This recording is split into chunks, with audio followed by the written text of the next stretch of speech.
इसलिए धर्म की कभी हानि होती ही नहीं है। धर्मो रक्षति रक्षितः, यदि आप धर्म की रक्षा करेंगे तो धर्म भी आपकी रक्षा करेगा, क्योंकि धर्म की कभी हानि नहीं होती।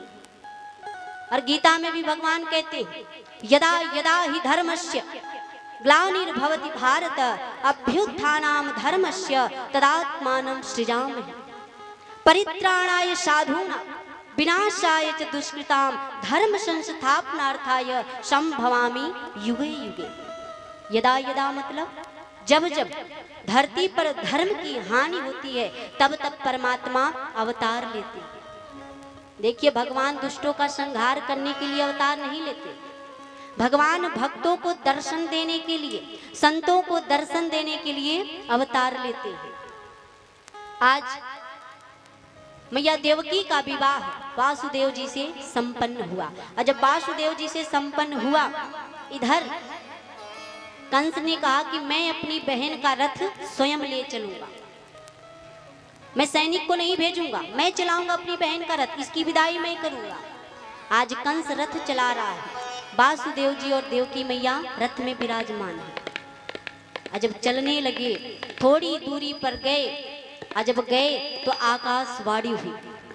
आकाशवाणी हुई, हे मूर्ख कंस, जिस देवकी को तू इतने स्नेह से ले जा रहा है, उसी देवकी का 8वां लाल तेरा काल होगा।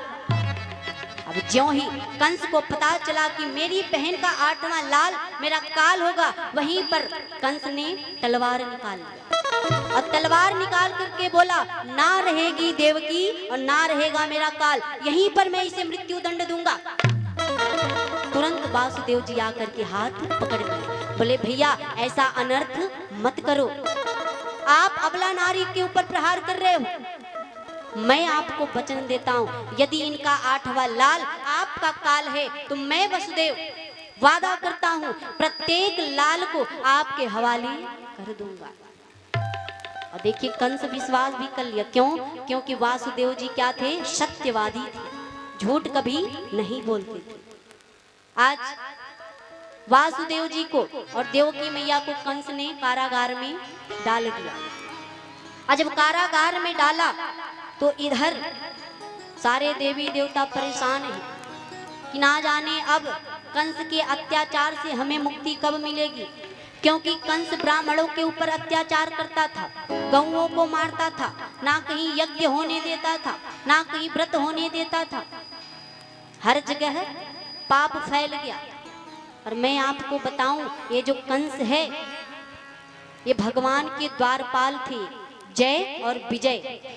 इन लोगों ने सनकादिक ऋषियों का अपमान कर दिया था। सनकादिक ऋषियों ने श्राप दे दिया था कि जाओ 3 जन्म तक तुम दैत्य के योनि में जन्म लो। तो द्वापर में कंस और शिशुपाल का जन्म हुआ, जो जय और विजय है। और त्रेता में कुंभकर्ण और रावण, और सतयुग में हिरण्याक्ष और हिरण्याकश्यप, ये 3 जन्म जय और विजय का। आज कंस जब कारागार में डाला, इधर देवता भागे भागे ब्रह्मा जी के पास गए। और ब्रह्मा जी के पास जब गए तो ब्रह्मा जी से पृथ्वी, इंद्र आदि देवता विनती करने लगे कि प्रभु अब कोई समाधान करिए, ताकि परमात्मा अवतार ले और कंस का संहार हो। आज ब्रह्मा जी ने कहा, चलो बाबा भोलेनाथ की बात, बाबा भोलेनाथ की बात नारायण अवश्य सुनेंगे, क्योंकि उनके आराध्य हैं, स्नेही हैं। आज सारे देवी देवता बाबा भोलेनाथ के पास गए, बोले प्रभु आप चल करके नारायण से विनती करिए कि अब वो अवतार लें, ताकि पृथ्वी मैया पाप से मुक्त हो जाए, भार से मुक्त हो जाए। तब बाबा भोलेनाथ ने कहा, कहीं जाने की आवश्यकता नहीं। क्यों? हरि व्यापक सर्वत्र समाना, हरि व्यापक सर्वत्र समाना, प्रेमत प्रकट होहि मैं जाना, प्रेमत प्रकट होहि मैं जाना, हरि व्यापक सर्वत्र समाना। हरि व्यापक सर्वत्र समाना। प्रेमत प्रकट होहि मैं जाना।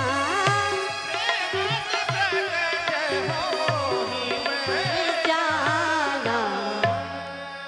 बाबा भोलेनाथ ने कहा कि कहीं जाने की आवश्यकता नहीं, परमात्मा यहीं पर प्रकट हो जाएंगे। आज नारायण जी का आवाहन किया गया, नारायण भगवान सभी देवताओं के बीच में प्रकट हो गए। आज जब प्रकट हो गए, देवताओं ने कहा प्रभु अब आप अवतार लीजिए ताकि हम सभी लोग सुरक्षित हो जाएं। कंस कहीं ना तो यज्ञ होने देता, ना ही जप करने देता, ना ही तप करने देता। और मैं आपको बताऊं, जो आप यज्ञ करते हैं, हवन में आहुति देते हैं, यही देवताओं का भोजन है। यज्ञ होता नहीं था तो देवता भूखे रहते थे, परेशान रहते थे, इसलिए देवता भागे भागे गए। देवताओं से नारायण भगवान ने कहा चिंता मत करो, अब समय आ गया है, तुम लोग स्वागत की तैयारी करो मथुरा में जाकर के, और मैं अवतार लेने के लिए आ रहा हूँ। और देखिए वासुदेव जी और देवकी मैया वही मनु और शत्रुपा हैं, जो देवकी के रूप में और वासुदेव जी के रूप में आए हैं। सुतपा है मैया देवकी और कृष्णी है मैया देवकी और सुतपा है वासुदेव जी। आज दोनों पति पत्नी घोर तपस्या किए, नारायण भगवान प्रकट हुए, बोले आप चिंता मत करो, आपके घर में मैं बालक के रूप में अवश्य आऊंगा। आज कारागार में दोनों पति पत्नी पड़े। कंस रोज एक एक बालकों को मारता था, और इधर देवताओं ने कहा प्रभु अब समय आया, अब आप और विलंब मत करो। भगवान ने कहा जाओ मथुरा में सभी लोग अवतार ले लो मेरे स्वागत के लिए। और मैं आपको बताऊं, मथुरा में जितने वासी थे सब छोटे से छोटी देवी देवता का अवतार लेकर के आए थे, ताकि परमात्मा का स्वागत करने के लिए सब लोग तैयार हो जाए। आज जब तैयार हुए, आइए हम और आप भी